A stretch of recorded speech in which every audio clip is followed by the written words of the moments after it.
أعوذ بالله من الشيطان الرجيم بسم الله الرحمن الرحیم۔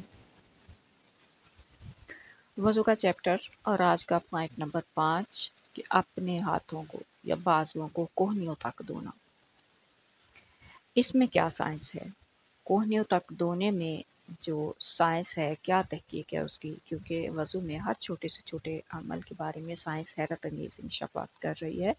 تو آج جو ہے وہ کوہنیوں کے بارے میں کیا کہتی ہے سائنس، اس کو ہم نے پڑھنا ہے۔ پھر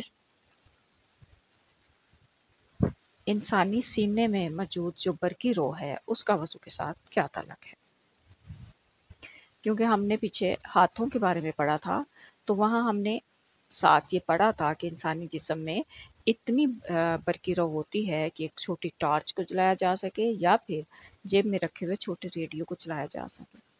تو اس کا وضو کے ساتھ جو تعلق ہے وہ کیا ہے؟ ہاتھوں کے ساتھ تعلق ہم نے پڑھا تھا، آج اس کا وضو کے ساتھ یا کوہنیوں کے ساتھ کیا تعلق ہے وہ ہم پڑھیں گے۔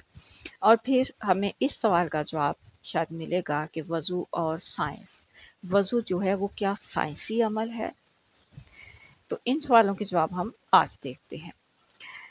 سب سے پہلے جو تھا وضو میں ہم نے ہاتھ جو تھے ہاتھ دھونے ہوتے ہیں، اور اس کے بعد کلی کرنا، منہ کو صاف کرنا اندر سے دانتوں کو، اور پھر تیسرے نمبر پر ناک کو صاف کرنا، اور پھر چوتھے نمبر پر یہ تھا چہرہ دھونا۔ تو پانچویں نمبر پر بازوؤں کو کوہنیوں تک دھونا۔ حالانکہ جو ہمارے بازو ہیں یہ اکثر ڈھکے رہتے ہیں، مطلب اوپر قمیض آستین وغیرہ ہوتی ہے، لیکن گرمیاں ہوں تو بعض وقت نہیں بھی ہوتی، یا چھوٹے بازوؤں والی قمیض بھی ہوتی ہے۔ بہرحال اس میں جراثیم بھی ہوتے ہیں اور گرد وغیرہ بھی ہوتی ہے اگر بازو نہ ہوں تو۔ لیکن یہاں ڈاکٹرز جو کہہ رہے ہیں، جو ریسرچر کہہ رہے ہیں، وہ کہہ رہے ہیں کہ اگر اس میں ڈھکے ہوئے بھی ہوں تو پھر بھی دھونا ضروری ہے، پھر بھی اس کو دھونے سے کیا فائدے ہوں گے۔ اب یہاں پر ریسرچرز لکھ رہے ہیں کہ کوہنی پر 3 بڑی رگیں ہیں جن کا تعلق بالواسطہ دل، جگر اور دماغ سے ہے۔ ہماری کوہنیوں کے ساتھ 3 رگیں ایسی ہیں جن کا براہ راست تعلق جو ہے وہ دل، جگر اور دماغ کے ساتھ ہے۔ اور جسم کا یہ حصہ عموماً، مطلب جیسے ہم نے پڑھا کہ عموماً ڈھکا ہوا ہوتا ہے، اور اگر اس کو پانی اور ہوا نہ لگے، یعنی کہ بازو یہ ڈھکا ہوا ہوتا ہے، جو قمیض کے بازو ہوتے ہیں ان میں اگر یہ ڈھکا ہوا ہے اور اس کو پانی اور ہوا نہیں لگتی تو بہت ساری بیماریاں دماغی اور اعصابی جو ہیں وہ پیدا ہو سکتی ہیں۔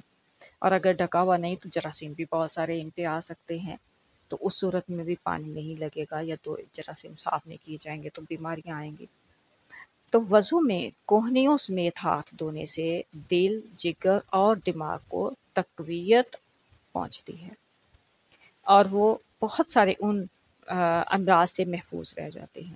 اور ہم نے پیچھے یہ بھی پڑھا تھا کہ جو ڈاکٹرز ہوتے ہیں انہیں چھوٹی سے چھوٹی سرجری کرنے کے لیے بھی اپنے جو ہاتھ ہیں وہ کوہنیوں تک، اپنے بازو جو ہوتے ہیں وہ دھونے ہوتے ہیں، یہ لازمی ہوتا ہے ان کے لیے۔ اور پھر یہ کہ کوہنیوں سمیت ہاتھ دھونے سے سینے کے اندر ذخیرہ شدہ روشنی جو ہوتی ہے اس کا براہ راست انسان کا تعلق قائم ہو جاتا ہے۔ انسانی سینے کے اندر جو روشنی موجود ہوتی ہے کوہنیوں کے تک ہاتھ دھونے سے اس کا براہ راست تعلق جو ہے وہ کوہنیوں کے ساتھ جو ہے وہ قائم ہو جاتا ہے، اور روشنیوں کا جو ہجوم ہوتا ہے وہ ایک بہاؤ کی شکل میں اختیار کر لیتا ہے، یعنی کہ دائرے کی شکل میں، اور اس عمل سے ہاتھوں کے عضلات بھی، یعنی کل پرزے جو ہوتے ہیں ہمارے ہاتھوں کے، وہ مزید طاقتور ہو جاتے ہیں۔ جیسے ہم نے ہاتھوں میں پڑھا تھا کہ ہاتھوں کو بار بار دھونے سے اور اچھی طرح دھونے سے ہاتھوں کا مساج ہوتا ہے، جوڑوں کا مساج ہوتا ہے۔ اور اس میں بھی کیا ہے کہ ہمارے جو وہ تمام پرزے ہوتے ہیں جو کوہنیوں کے ساتھ وہ جو رگیں لگی ہوئی ہیں وہ سب مضبوط اور طاقتور ہوتی ہیں اور ہمیں بہت ساری بیماریوں سے بچاتی ہیں۔ اب ہمارے پاس یہ سوچنے کا ٹائم ہے کہ جو وضو کا عمل ہے کیا یہ ٹوٹل سائنس ہے؟ اگر ہم سائنس کی تحقیق پڑھیں تو ہمیں اس سوال کا جواب آسانی سے مل جاتا ہے کہ یہ تو ٹوٹل سائنس ہے، تو اسلام جو ہے اس کو اگر کہا جائے کہ اسلام کمپلیٹ سائنس ہے تو یہ کہنا غلط نہیں ہوگا۔ بس اللہ تعالیٰ ہمیں اس پر عمل کرنے کی توفیق عطا فرمائے، آمین۔ السلام علیکم ورحمۃ اللہ۔